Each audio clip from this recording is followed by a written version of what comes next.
haline çay iç. Yağdanlığın diyenler.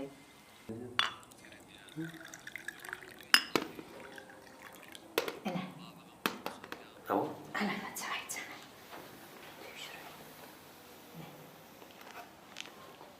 Tamam. Tamam.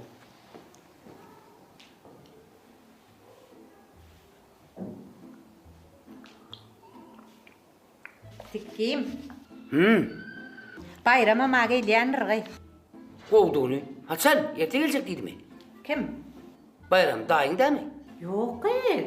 Yo bayramdayım diyem oğa. Ha? Bayramçılık gitip geliyor diye bayramçılık. He. Neme bayramçılığı? Uy şeydeydim. Ha? Ne ettim ben?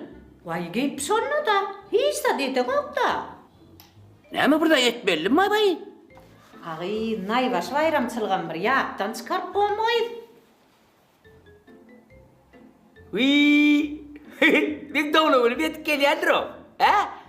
Yo sen doğulan onun güyüzde. Bu at ya fazla.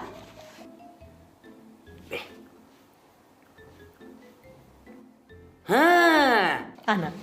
Vatan varosuları ne? Yo ul var ya geçen ay işte. Be. Ayla ettin ay.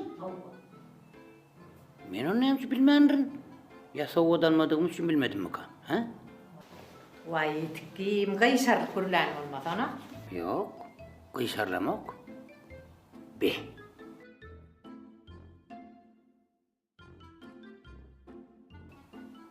Uy. Noğrul bayram mı? Yok yok oğlum der. Ha bildim lay.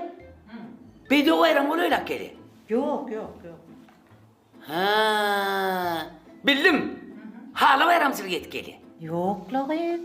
Ha. Onu bütün dünya velsibet günü ha? Sen mara. Men qaharım etir. Gönlüme diyecek olayan ötken. Vay mene vara. Hiç de diyeceğim derler. Ay şey saray. Değmeden aydın. Lan deyip ne güzel gepleşelim kılıklarına böldüm da.